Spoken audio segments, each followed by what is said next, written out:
Close to 5 decades have passed, and there's a haunting absence of any concrete lunar return plan from NASA.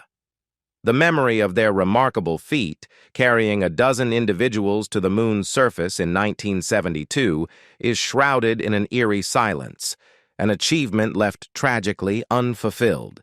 In this video, you will learn the whole truth behind this difficult research project. Let's get started. In July 1969, a monumental moment in history occurred when the United States achieved the remarkable feat of landing a man on the moon. The Apollo 11 mission, led by NASA, successfully carried astronauts Neil Armstrong and Buzz Aldrin to the lunar surface, with Armstrong becoming the first human to set foot on the moon, famously declaring, "That's one small step for a man, one giant leap for mankind." Over the next few years, the United States continued to pursue its lunar exploration goals, sending several more Apollo missions to the moon. These missions were not only symbolic of human achievement, but also served as important scientific endeavors, contributing valuable data and knowledge about the lunar surface and space exploration in general. However, by December 1972, history was made again for a different reason. The Apollo 17 mission marked the last time humans set foot on the moon. This abrupt conclusion to the Apollo program left many wondering why lunar exploration came to a halt, especially after such initial success and the immense interest it had generated worldwide. Cost.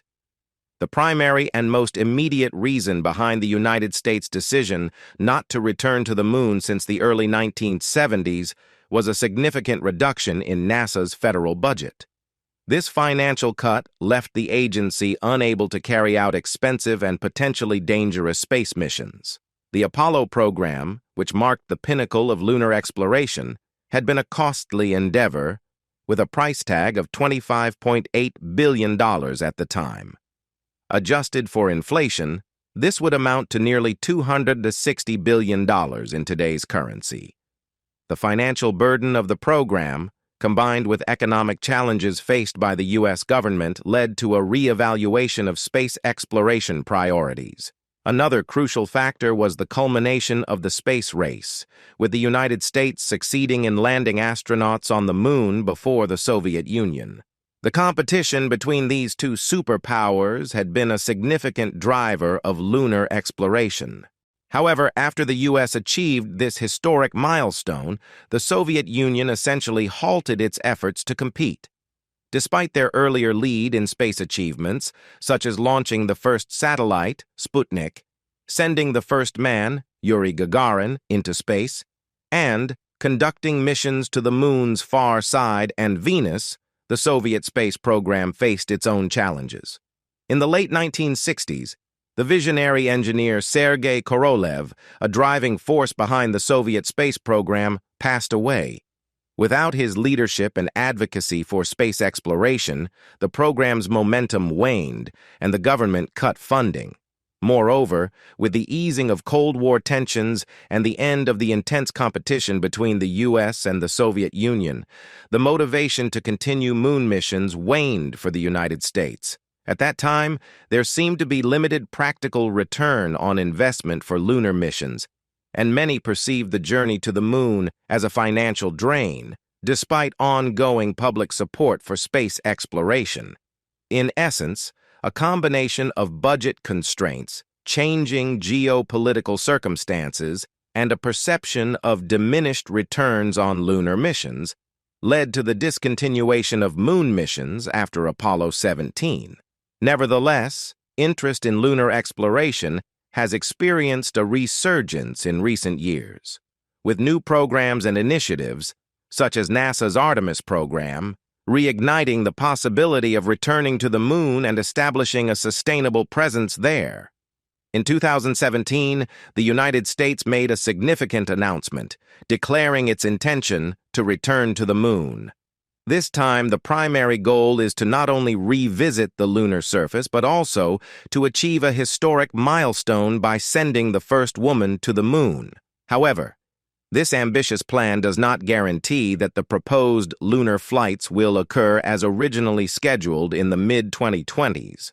The reason for the uncertainty and the prolonged timeline for returning to the moon can be traced back to a combination of factors, including past lunar programs and the evolving landscape of space exploration. One key factor contributing to the delays and high costs of lunar exploration programs like Constellation and Artemis is the complexity of the endeavor. While the United States had achieved successful moon landings in the 1960s and early 1970s with the Apollo program, it's essential to recognize that recreating these achievements with updated technology and ensuring astronaut safety involves a multitude of technical challenges. New spacecraft, advanced life support systems, and an intricate infrastructure are required to support long-duration missions and the establishment of a sustainable presence on the moon. Moreover, budgetary considerations play a significant role. As demonstrated by the cancellation of the Constellation program in 2010 by President Barack Obama, the costs associated with such endeavors can be substantial. The cancellation was primarily due to concerns about the program's expense, as well as schedule delays and technical challenges.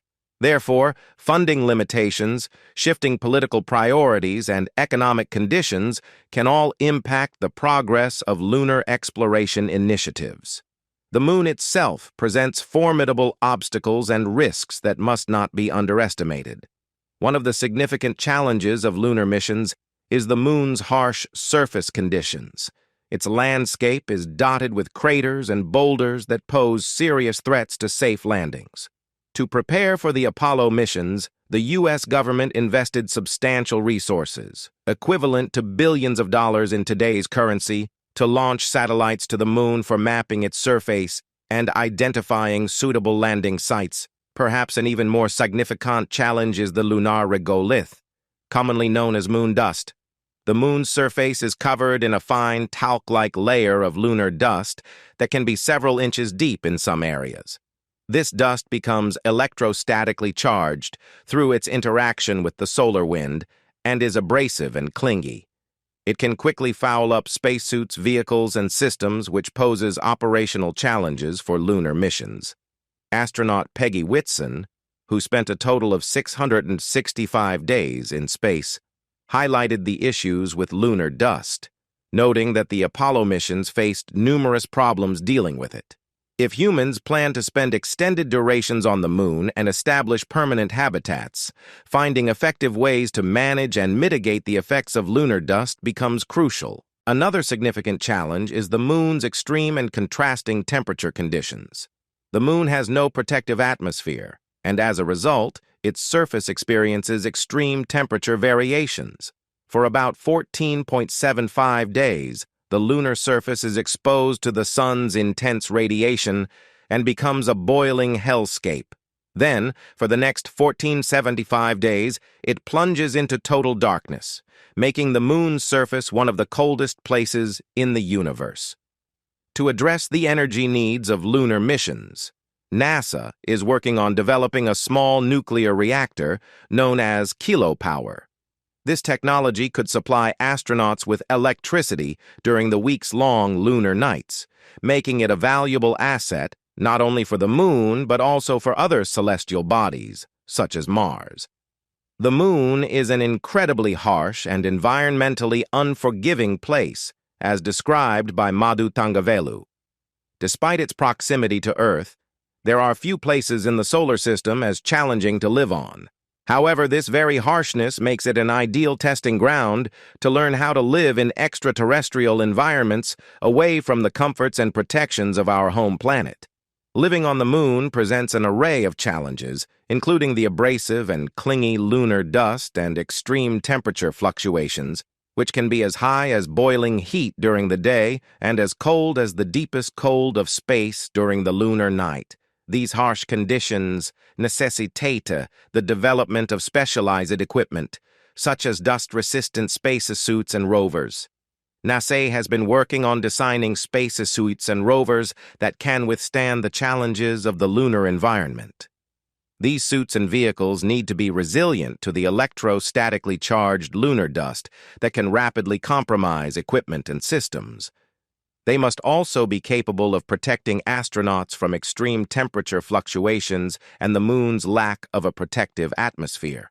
However, the readiness of this equipment for launch remains uncertain, especially since some of it was originally part of the now-canceled Constellation program. The development and testing of these technologies are ongoing, and ensuring their reliability and effectiveness is a critical step in the preparation for future lunar missions, such as NASA's Artemis program. Another factor that complicates the timeline for returning to the moon is the need for international collaboration. Space exploration is increasingly a global effort, with countries and space agencies cooperating on missions. The Artemis program, for instance, aims to work with international partners, including the European Space Agency, in achieving lunar exploration goals. Negotiating these collaborations and coordinating resources among various nations can be time-consuming. The reason behind the apparent difficulty in returning to the moon lies in the loss of both technology and knowledge that was utilized during the Apollo program in the 1960s and 1970s. This may seem surprising, but it's a consequence of various factors that occurred in the wake of the 1972 budget cut and the changing landscape at NASA. One striking example of this loss of knowledge and technology was the unfortunate incident involving the raw footage of the moon landing. NASA had faced criticism in the past for not adequately preserving critical materials, and this included the original tapes containing the unprocessed, low frame rate feed of the moon landing. Unlike the well-known televised broadcast of the moon landing, this unprocessed footage was not suitable for immediate broadcasting and was subsequently taped over. While we still possess extensive footage from the moon landing, including what was broadcast on live TV, the loss of the unprocessed, raw footage means that some historical details and scientific data may have been lost forever. Beyond the issue of lost tapes, the broader problem is that many of the key components and expertise that made the moon landing possible are no longer readily available. While there are blueprints and schematics for lunar modules and rockets, the experts who could transform these designs into physical spacecraft capable of landing humans on the moon are scarce.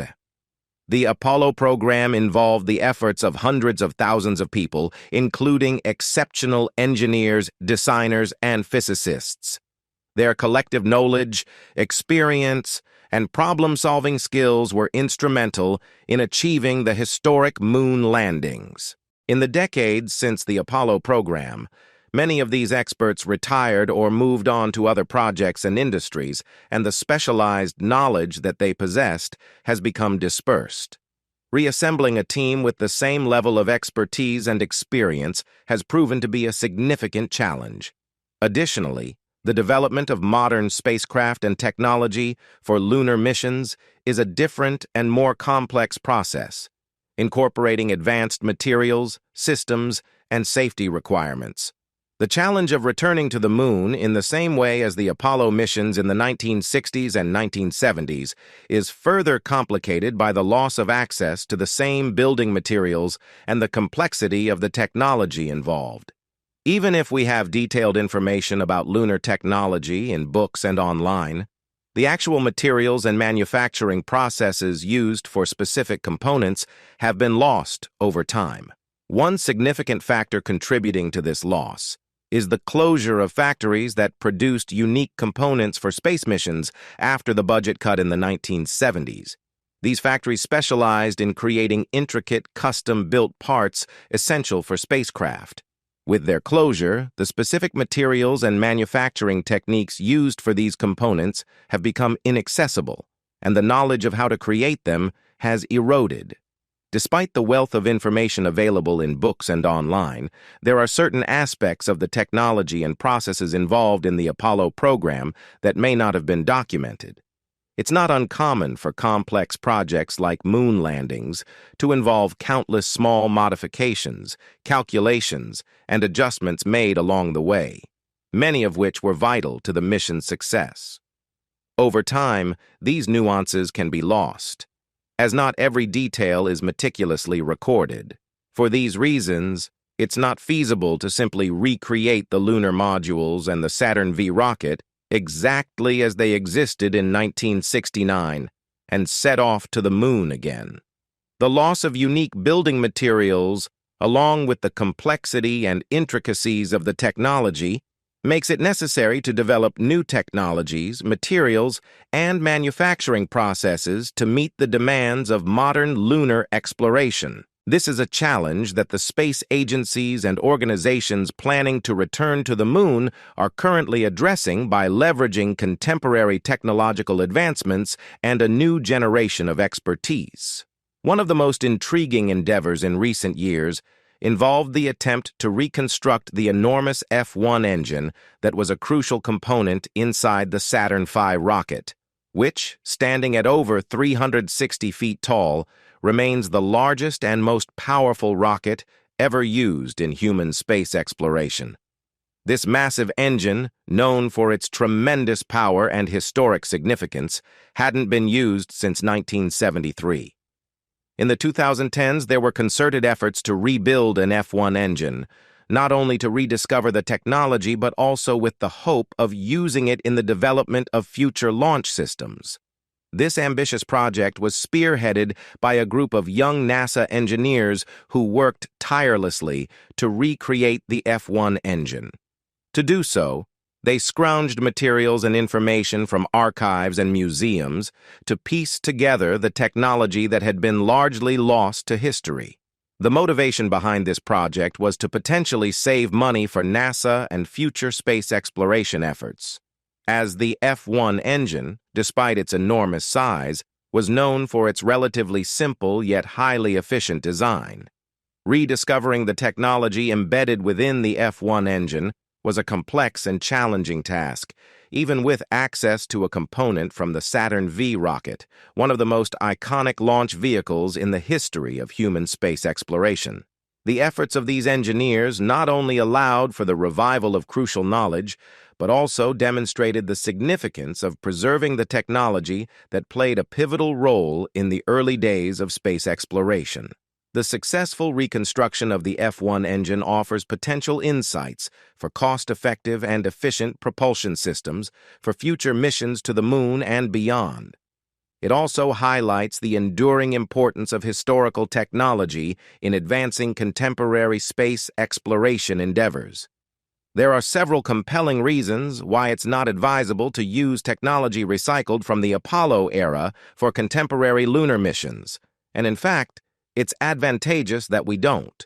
In the 21st century, there is a strong emphasis on sustainability and environmental responsibility, and the use of giant, single-use rockets is considered detrimental to both these principles. This concern has spurred a recent shift toward the development and utilization of reusable launch vehicles.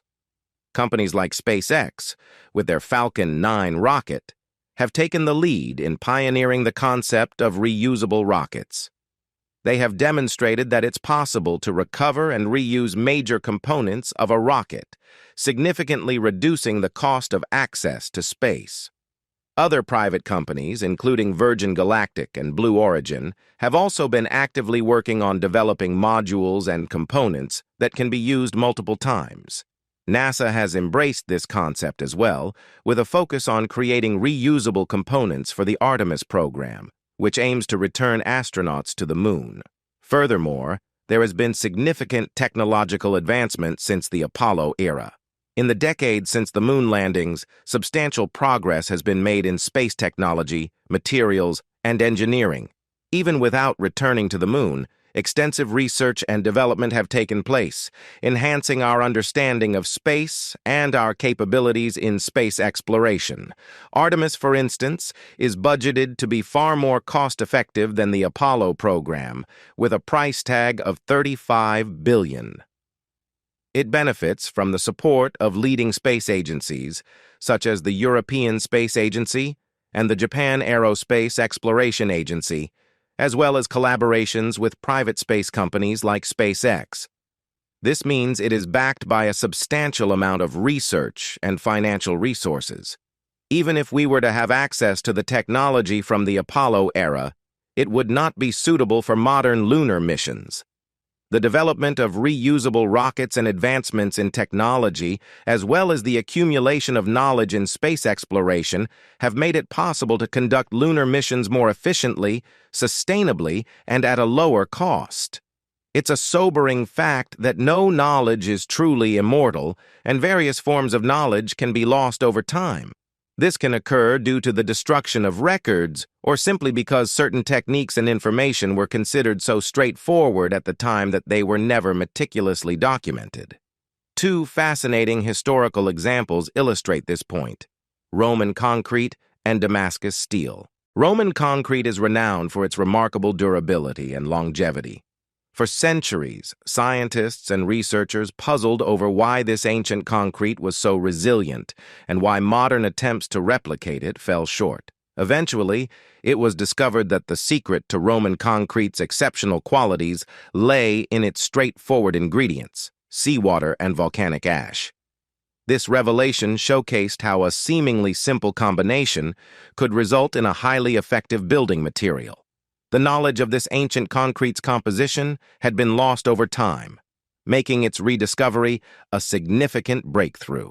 Another intriguing example is Damascus steel, a type of steel with a distinctive swirling pattern and exceptional strength, which was forged in the Middle East centuries ago. For years, the exact process of how this steel was produced remained a mystery. Recent research efforts have made strides in understanding the forging techniques and the inclusion of carbon nanotubes in Damascus steel. But the details are still a subject of debate among researchers. The ultimate reason why we haven't returned to the moon is the sheer difficulty of the endeavor. Sending humans to the moon and ensuring their safe return is arguably one of the most complex and ambitious scientific undertakings in human history. While there are several space agencies around the world, NASA remains the sole agency to have successfully landed humans on the lunar surface. Even the China National Space Administration, which boasts the second largest budget among space agencies, has not yet achieved this feat. The missions that took place between 1969 and 1972 saw a total of 12 astronauts walking on the moon's surface. However, over the years, the complete knowledge of how these missions were accomplished has become somewhat fragmented and lost. This loss of knowledge is a critical factor driving the development of newer, more advanced approaches to lunar exploration, scheduled for the 2020s. In essence, the challenges associated with sending humans to the moon, ensuring their safety, and bringing them back are immense and multifaceted. As a result, space agencies are continuously working on improving technology and methods to make lunar exploration more efficient, cost-effective, and sustainable. The difficulty of the endeavor is a central reason for the lengthy gap in human missions to the moon, but it's also a driving force behind ongoing efforts to return and establish a more sustainable lunar presence in the future. However, in recent years, there has been a significant surge of interest and investment in space exploration, thanks to a new generation of billionaires who are passionate about space and see the potential for humanity to reach new frontiers beyond Earth. Astronaut Jeffrey Hoffman, a veteran of multiple space missions, has expressed enthusiasm for this development, highlighting the positive impact it has had on the space industry. He noted that the innovation and progress in spaceflight over the past decade have been largely driven by private companies like SpaceX, led by Elon Musk, and Blue Origin, founded by Jeff Bezos. These companies have disrupted the traditional space industry by pushing for more cost-effective and innovative approaches to space travel. Hoffman emphasizes the necessity of new transportation methods, especially for missions beyond the moon. He believes that the current state of spaceflight is akin to the horse and buggy days, and envisions a future where space travel is more efficient and accessible. Jeff Bezos has put forward an ambitious plan to establish the first moon base using Blue Origin's New Glenn rocket system. He has even proposed a long-term vision in which heavy industry is relocated from Earth to space, with Earth being designated for residential and light industry purposes. Elon Musk, on the other hand, envisions lunar exploration as an integral part of the future. He is working on SpaceX's Big Falcon rocket and believes that it could make lunar visits more affordable and routine. Musk has even stated that SpaceX might send a Crew Dragon space capsule around the moon before NASA or Blue Origin, with private individuals already expressing interest in participating in such missions. Astronauts and space enthusiasts share the conviction that humanity will eventually return to the moon and eventually reach Mars, though the exact timeline remains uncertain. While some, like Jim Lovell, a renowned astronaut, may not live to see these ambitious missions come to fruition, they are optimistic about the future and the potential for humans to explore and economically exploit space. The dream is for the moon to become an integral part of the Earth's economic sphere, much like geostationary orbit and low Earth orbit have become essential components of our everyday economy. In conclusion, the emergence of space-focused billionaires and their private space companies has injected new energy and innovation into the space industry, driving a renewed interest in lunar and interplanetary exploration. The future holds the promise of exciting developments in space travel and the potential expansion of human economic activities beyond Earth. What do you think about the reasons preventing NASA from returning to the moon? Leave us your comments in the section below. We hope you have found this helpful video. Don't forget to leave a like, share, and subscribe to the channel if you like it. Thank you for watching this and see you in the next videos. Goodbye.